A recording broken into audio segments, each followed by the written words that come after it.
I mean, as one that was on the inside of what has clearly become a made-for-TV event. Okay, I mean, because when you were there, what was it? Get a card, go to the podium, announce it. A few players have ever were in that room, but now it's a 3-day event. Having been on the inside, Arthur, what do you make of how the NBA draft, pardon me, has become a 3-day primetime event? And it has moved around from city to city to city. It's in Pittsburgh this week, and you can't the NFL can't ask for anything better with that situation because cities now want to host the draft. ESPN and NFL Network has a bonanza with with the telecast of it. 3 nights of prime time viewing, and I'm sure eyes will be riveted towards the team here in Atlanta doesn't have a first round pick tonight, so it's going to be interesting to see if the Falcons can move back into the first round. My hometown team, New Orleans, is drafting in the 8th spot, and it's going to be interesting to see if they. I've seen any. So, what do you think the Saints need? What don't they need? I mean, it's talent down there now. This isn't like the barren wasteland of the days of Hokie Gajan and Hoppy Langley and the boys. Well, and it appears as if by chance they ended up drafting a quarterback that they may have a future with, and Tyler Shough out of Louisville. I can't say that I saw much of him coming out of college, and I didn't know anything about him when his name was called last year, and so you kind of said, okay, we're just going to have to wait and see. And they went with Spencer Rattler for the first 6 or 7 games before they decided to give the rookie a shot. And unfortunately for Rattler, they just could not do anything offensively to win games. And so you had nothing to lose by playing Shough. And so he instilled a lot of confidence in the offensive system. The coach believes in him. They finished the season on a high note to where they at least they don't have to look for a quarterback. They can certainly use another wide receiver. They can certainly use some defensive help, whether it's a corner or at linebacker.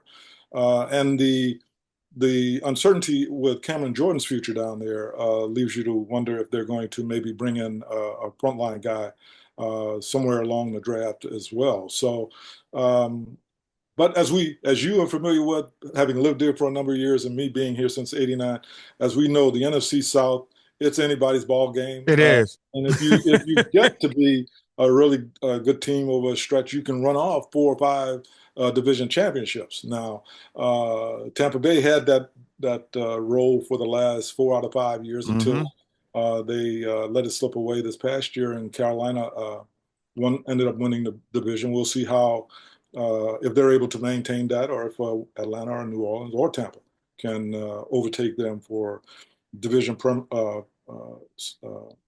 division power going into this season. So I think it's going to be interesting to see what some of these teams do with this draft tonight. I think out of the only certainty I can tell you about tonight is we know the Heisman Trophy winner from Indiana is going to be the number 1 pick. Indeed. Indeed.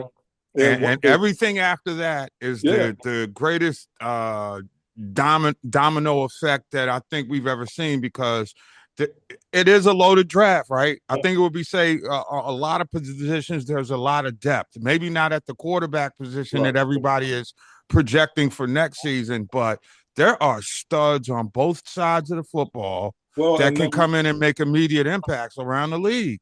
And you also have the unpredictability of the Giants right now, having a new coach and having picked up another draft pick to where they all have 2 in the first round. So it'll be intriguing to see how their draft goes over those 10 picks. And and we very well may have anybody else entering into the first round to try to grab some of the players that's available out there, because as you said, there is a lot of depth available, and so depending on what your team needs, you may be able to find it in that first round. Even if you have a first round pick, you may have the opportunity to get another one if you don't mind risking a future pick down the road. I've been telling my fellow Commanders fans that Harbaugh coming into the division is more perilous than anybody, because he knows how to win, Yeah. And he knows probably how to crack the code on Philly, which nobody else has figured out. Mhm. So, and then we're in DC now with Dan Quinn, and we did make a run to the NFC title game, and then the bottom fell out. Can you give the fans in DC hope? Because you guys had a 21-point lead at the half, fell apart, have never been able to come back. Don't tell me Well, this is us. well, they've got to make sure that their quarterback stays healthy. Yeah. It goes without saying. Jalen Daniels showed us in his rookie year just how important his value was to the Commanders, and keeping him healthy has got to be tantamount to the franchise's success moving down the road. And if he suffers an injury here or there, you got to make sure that you have depth along your roster to step in if need be. And it's I'm interested in seeing what they might do though, Well, moving I, forward with this draft. yeah, they got their eye on a Ohio State receiver. Hmm. But my man crush is on Jeremiah Love. I think that's the guy that Yeah, could fit in the offensive backfield if he drops to number 7. yeah. That could take pressure off Jaden Dan because that's his check down receiver, number one, every hot route. And then he'll still have Terry McLaurin, and they probably could get another receiver because, as I understand, this receiver crop is very good this year, and there are going to be a lot of guys out there that can be impact players. But then again, I'm not Adam Peters. No, I understand it. As I said, New Orleans before picking up Achan, however you pronounce it, since it's not Etienne anymore. Uh, Oh, that's HN? yeah, it's Oh. so he is going back to the Louisiana diction on his name, and it's amazing that in returning to New Orleans or to Louisiana, he decides to want to use that. That's fine. That is. It's he would know better than anybody else how his name should be pronounced. But it's funny you mentioned Jeremiah Love because that was the guy who I wanted Mm-hmm. before New Orleans picked him up in free agency or in the trade, and because he had all the tools. He reminds me a lot of Atlanta's Bijan Robinson. Let's face it, New Orleans could have, with um, the young man from Atlanta who's a little long in the tooth, Alvin Kamara. I Okay. don't know how much longer they're going to stick with him, and so running back was high on my list of wanting to see a player join that franchise. And so picking up Achan now probably eliminates them needing Love, and if you're a Commanders fan, you got to hope that he's still available to you Oh at yeah, center. yeah. I don't expect it to be that way. Yeah. And I was hoping at first because you know how you devalue the running back position. And Mhm. I thought that they were going to try to do that. You can't devalue him. He's everything. He's a home run hitter. He's To me, he's a better Derrick Henry. Yeah. He's maybe a Well, little bit faster than Derrick Henry. I don't know if he's that physical yet, but as he becomes a grown man, he'll get stronger. he He looked certainly like he got reminds that body type to do that. he certainly reminds me a lot of Reggie Bush. Now he can potentially be a lot. You mentioned Derrick Henry. He could certainly be a lot more durable than Reggie was in New Orleans. Reggie just never got to be of that size. I remember one hit he took from the Eagles in a playoff game that I thought the Eagles killed him, and thankfully he got up and eventually went back into the game and went on to have a great deal of success as an NFL pro. But it's you can't. I know how teams make shy away from running backs at times. It's inevitable that you have to have a quality running back to alleviate some pressure on your quarterback, to alleviate some pressure on your offense, and to open it up for everybody to eat. And so whoever lands Jeremiah Love is certainly going to benefit from it. And it could be those Giants who with that first pick that they Oh, uh, no. and I don't No. know if they necessarily need him either because you got Scottaboo, who they But brought in he's, last year, and yeah. and we'll Mm. have to. Could they have You the could talent have both of against them. him? That's Yeah, what would scare me in yeah, my division. All very right. much so, very If much. if the Giants have we've seen Scatterboo as a rookie until he got hurt, Hmm. and the projections are so high. I think upside is on the Giants. I think the Giants are going to make at least a wild card appearance in playoff because that's what Harbaugh does. And he doesn't really have, he got a foundation to build on Yeah. where a lot of guys got to come in and start from scratch. And I think he's a little bit better off than that. And, he's a tough guy. He's gonna get on the nerves of the New York press. That's gonna Oh make yeah. for some interesting conversations. But Yeah. Well, they got to pick on somebody, and so Aaron Glenn is probably happy to see him there, take some of that heat off him. But Aaron Glenn's got to remember they've got to win some games too. First of all, they got to get some DBs in there who can get an interception.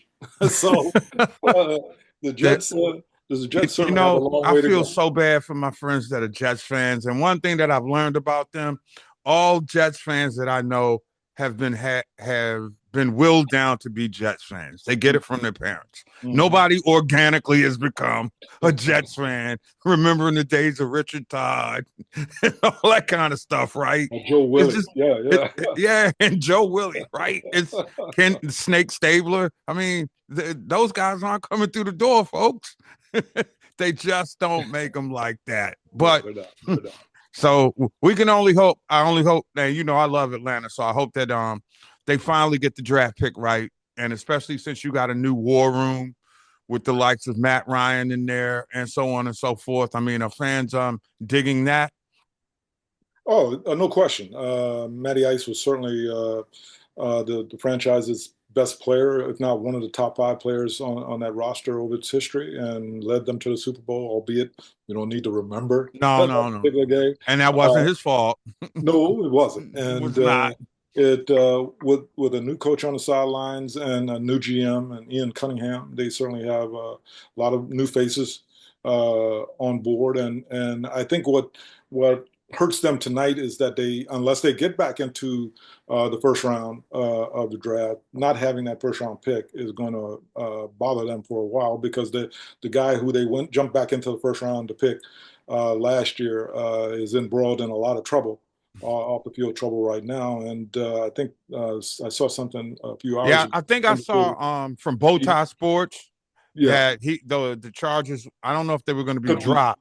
could be dropped if he Right. finishes some kind of diversion program for 6 months. And I think domestic violence isn't something to play with. And so they indicated that the young lady who was involved, Rakia Jackson, is comfortable with this decision being made by the legal system. So they'll have to wait to see how it plays out. But then once, if he's able to avoid any jail time, then he still will face some type of punishment from the NFL, whether it's 4 to 6 games or more. So they're not out of the woods yet. But James Pierce showed a lot of talent last season and what he could bring to the table. So anytime they will miss not having him on the field is going to be huge for them, and not having a draft pick because of the fact they jumped back into the first round last year, unless they were able to make a deal on draft day, we'll see just how they proceed from that point on.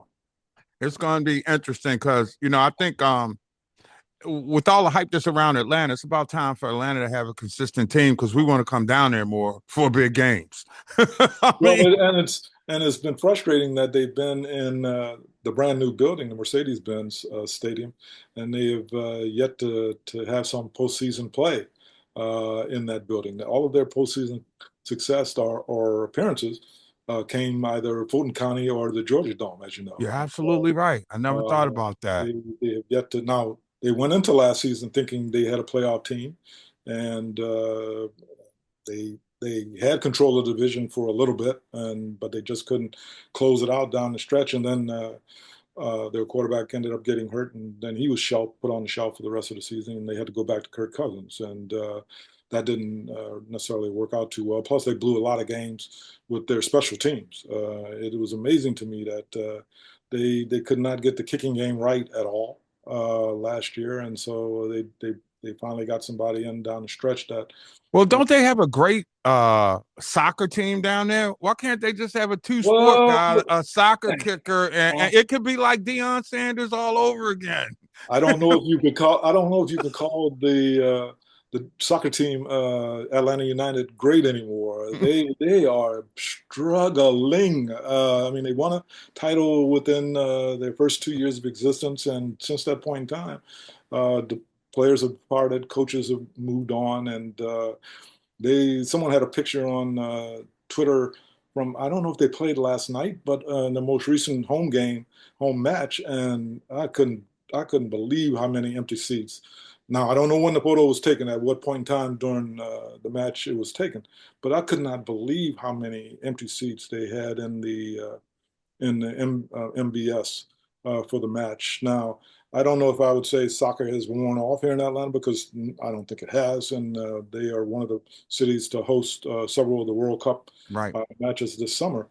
So the interest is still there, but I think, as you are familiar with, down here in Atlanta, will get behind you if you win. If Now, you win. they aren't going to keep pouring their heart and soul into it if you're just struggling all the time, or you're losing. And uh, each of the franchises here have gone through their spell of that over their existences.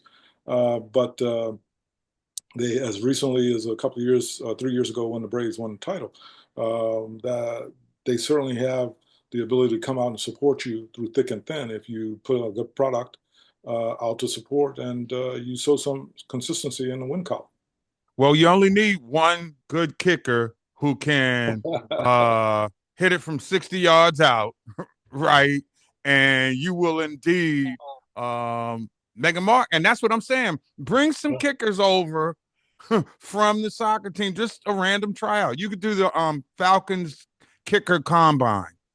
Yeah, yeah. You know what I'm saying? Oh yeah. And the one guy started at 45, go to 50 and 60. And the guy who kicks the longest kick inside the dome Gets becomes the the new job. kicker. You know, I'm doing the work for, tell Matt that if he needs a consultant on him. I'll pass that along. I'll be fanboy consultant and get y'all to the show. How about that? Well, they certainly Atlanta made, deserves a chance to be back at the show, and I would love to see you there. I really yeah, would. yeah. It would be great for the city and the economy for sure, and for the, like I said, you're in a really nice stadium, one of the best in the league right now, with all the bells and whistles, and yet come postseason time, you don't get a chance to have an extra game or two. You don't have to be worried because as long as it's the college football playoffs, you will always have postseason football Yeah, in Atlanta, yeah. right? Those Georgia Bulldogs aren't going away anytime soon. And neither are the Crimson Tide. There you go. You know, it's just what it is. So my guy Arthur Trish from the ATL talking a little NBA basketball and the NFL draft, which has come a long way. And did you ever think it was going to be more than a day? It's 3 days now. No, I mean, it's caused some of the other leagues to add. We always knew baseball's never-ending Right. college draft would go over several days, but now I think the NBA is inched out, or will inch out, to 3 rounds, or go back to that. They used to have more rounds than that in the NBA years ago, before I got to the league, and maybe Right. in my first couple of years in the league. But having been a 2-year, 2-round system for ages, I think they've decided to add 3 rounds to it. I don't know if that necessarily guarantees you'll have a one that can make anybody's NBA roster from the 3rd round. But hey, we've seen some miracles happen for some players over even the two round draft. But the NFL draft is It's the show of shows. yeah, yeah. It really is. I'm It's just like, it's a you know, and phenomenal. and if you're like me, the draft is perfect for devices, Mhm. which blows my mind that so many people actually build events around. There are watch parties Yeah, going on. It's absolutely crazy, man. Watch parties. yeah. I remember my first draft I covered was with the Falcons. Jerry Glanville was coach, Okay. way out in Sewanee. You Right, remember that? right. Yes. And I was like, no. It's just a long day of, or two, Hey, 3 days. look, when I was with the Lions, there was nothing at that time back in '88 of a draft party or watch party, or media showed up. obviously, because that was the only way for them to pretty much find out what the team. And it was only carried by ESPN at the time, and so the TVs were fixated on listening to the card being passed to the commissioner and the pick being made, and that was the bells and whistles. Now, I Uh, will say you this: that draft gave me a window into the mind of Jerry Glanville, uh-huh. if you want. And I'll never forget, Rodney Hampton was on the board, Okay. and so was Steve Broussard. Who did they pick? Steve Broussard. Last I checked, Rodney Hampton was winning world championships with the New York Giants, and I had to deal with him running through my burgundy and gold defense. So that was my defining moment. And then when they asked Jerry, true story, what makes this guy, Steve Broussard, so special? Or run like a water plug, a spark plug, a water bug. And I'm like, yo, you can't be serious. This is an NFL coach. I was like, but it was a defining moment, bro. I'll never Yeah, forget that. yeah. and, and Jerry, and and once again, the Falcons proven that when given an option, they seem to make the wrong turn. yeah, it's been. I mean, I've been here, like I said, since '89. They've had some wild draft picks. Obviously, Michael Vick set the town on fire when they brought him on board. But then they've had some. They had two Jamal Andersons, the second of which turned out to be a bust, and you don't hit on them all. That's the unfortunate thing, and it's a crapshoot. But Well, you hope over time you have more consistency of doing and getting the right player than you miss on a certainly first round pick. I was going to say I like the Andre Rison pick, but then that blew up on him, and that's just so bad. Sorry about that. Arthur Trish, thanks a lot, man. We can run out of time, but we got more what you came here for on the other side. So G Sports Wrap on the network. Holla back. Peace.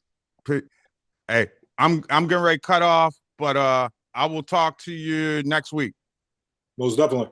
Okay, take care, bro. Be good, bro. All right. End is now. Okay, and